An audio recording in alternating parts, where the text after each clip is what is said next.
আল্লাহ, আল্লাহ তুমি আমাদের দিছো, আল্লাহ তুমি নিয়ে যাও না। এসে বাবা, আসো তুমি।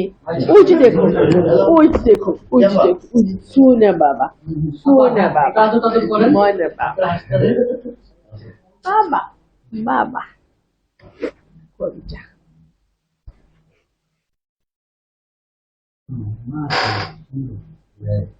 এরকম হাঁস দেখছেন আপনারা?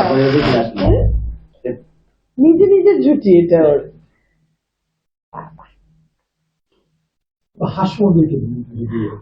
হাঁস তো আমি ছোটবেলা থেকে তো আমি পালি এগুলা। আমার তো কোনো ভাই বোন ছিল না, তো আমার অনেক পেট ছিল, আমার অনেক হাঁস ছিল, মোরগ ছিল, আমার কবুতর ছিল। তো এরপরে তো আসলে আম্মুর চাকরির সুবাদে আমরা বড় বড় বাসায় থাকতাম, আম্মা বড় চাকরি করতেন, সরকারি বড় কোয়ার্টারে থাকতাম। এরপরে তো আমরা ছোট অ্যাপার্টমেন্টে চলে গেলাম, তখন আসলে এই হাঁস টাস আমার আর হলো না পালা। ওরে বাবা, ওরে বাবা, ওরে বাবা, ওরে বাবা, ওরে বাবা। এটা নিয়ে যাবো, হ্যাঁ এটা নিয়ে যাবো।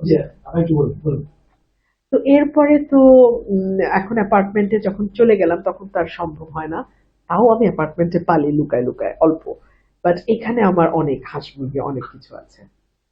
তো ওদের সাথে আমার বেশিরভাগ সময় আমার ফ্রি টাইম গুলো ওদের সাথে। এই জন্য কি হাসপাতালতে বেছে নিয়েছেন?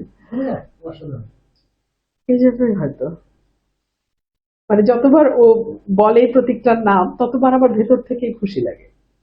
তো বাবা, আপনার হাসির ভিতরে কি কি গুণাবলী আছে যে কারণে আপনার মনে হলো যে হাঁসটাকে মার্কা করা উচিত? ওরা খুব দলবদ্ধভাবে চলে, ওরা খুব ডিসিপ্লিন, মানে এটা এখন মানুষ হাসবে, আমি হাঁস পালি তো এজন্য আমি জানি। আর হাঁস কিন্তু লক্ষ্মীর প্রতীক, ওরা ডিম দেয়, ছানা দেয়, অনেকে হাঁসের খামার করেই দেখা যায় যে তাদের পরিবারটা চলে। তো আপনি যদি ওই দিক থেকেও দেখেন, হাঁস কিন্তু একটা লক্ষ্মীর প্রতীক। হাঁস কিন্তু অপরচুনিটি, তাই না? আপা, আপনি যেহেতু দেশের একজন আলোচিত নেত্রী এবং বৃহৎ একটা দলের জন্য বিগত সময় অনেক ভূমিকা রেখেছেন, সেই দল থেকে বের হয়ে একজন স্বতন্ত্র প্রার্থী হিসেবে বিজয়ের হাসি হাসা, এই জার্নিটা আসলে আপনার কতটুকু সহজ ছিল বা কঠিন ছিল, এই অভিজ্ঞতাটা যদি একটু আমার share করেন। জার্নিটা কঠিন ছিল নিশ্চয়ই, তবে আমার চেয়েও কঠিন ছিল আমার নেতা কর্মীদের। ধরুন, আমি যদি আজকে না জিততাম, আমাকে হয়তো আবার ঢাকায় ফিরে যেতে হতো, আমি আমার পেশায় ফিরে যেতাম। কিন্তু আমার এই যে এতগুলো কর্মী আপনি দেখতে পাচ্ছেন, সবাই বহিষ্কার হয়ে গেছে। এই 17টা বছর তারা এত শ্রম দিয়েছে, এত কষ্ট করেছে, ঘরে ঘুমাতে পারে নাই। কত কত কর্মী আমার বহিষ্কার হয়ে গেছে, তারা তো কেউ কোনো কষ্ট রাখে নাই মনে। সবাই খুশি, সবাই খুশি, সবাই বলতেছে আলহামদুলিল্লাহ। আমি এই ভালোবাসার ঋণ কিভাবে শোধ করব? এই ঋণ তো অনেক বড় ঋণ। গতকালকে প্রতিবন্ধকতাগুলো কি কি ছিল নির্বাচনের সময়?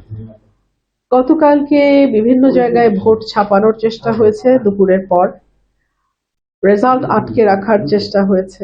এমনকি আমি নিজে গিয়ে উচালিয়া পাড়া কেন্দ্রে আমাকে খেজুর গাছের কর্মীদের সাথে আমি মারামারি করেছি, আমি নিজে মারামারি করেছি।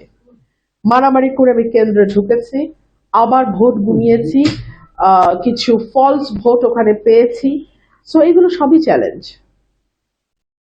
যেহেতু এখন আপনি জয়ী হয়েছেন, আপনার অনুভূতিটা কি এবং সাধারণ মানুষ যারা একটা পরিবর্তিত বাংলাদেশে একটা প্রত্যাশা নিয়ে আপনাকে বেছে নিয়েছেন, তাদের জন্য আসলে কিভাবে কাজ করা হবে? আমার মানুষের কাছে ঋণ অনেক বেড়ে গেছে, আমাকে ঋণটা পরিশোধ করতে হবে। তাদের ভালোবাসার ঋণ, আমার প্রতি তাদের বিশ্বাসের ঋণ, আমার প্রতি তাদের আস্থার ঋণ, এই ঋণটা আমাকে পরিশোধ করতে হবে।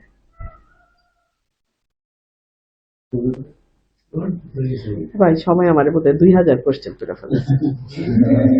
তারপর আমরা একটু তুমি আমার তোমার সাথে এমন কেন করছো বাবা আজকে?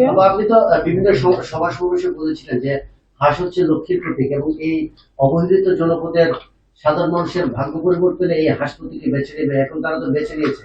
তো সেক্ষেত্রে আসলে তাদের উদ্দেশ্যে আপনার কি বলার থাকবে, তাদেরকে কিভাবে আপনার আশা জাগিয়ে? আমি আমি আমি যে আমি যেই প্রতিশ্রুতিগুলো দিয়েছি নির্বাচনের আগে, তুমি বোধহয় এখন হাগু করবে, তোমার ভাবসাবে মনে হচ্ছে, তাই না বাবা? যাও, যাও শোনো বাবা, যাও। কি সুন্দর আমার সাথে তাদের, কি সুন্দর বলে, আপনি হাসির নাম কি? হ্যাঁ আপনি তো নাম করতে না নামকরণ করি নাই। কোন জায়গায় হাসি না? আমি জানি না, এটা আমাকে একজন ভক্ত দিচ্ছে। হাসিটা খুব সুন্দর, খুবই সুন্দর। খুবই সুন্দর, ঝুঁকিওয়ালা হাসি খুবই সুন্দর, এবং সে জানে সে সুন্দরী, সে জানে সে সুন্দরী। সে যখন আবার তাদের সুইমিং পুল আছে, একেবারে হাজি করবে না এখানে, সে জানে তার সুইমিং পুল আছে, সেখানে সে যখন নামে সে অন্য হাসিনের রাজাস গুলাকে দৌড়ায় দেয়। আমরা শুনলাম এই যে সুন্দরী, দিস বিউটি, যাও, দিস বিউটি, যাও, যাও।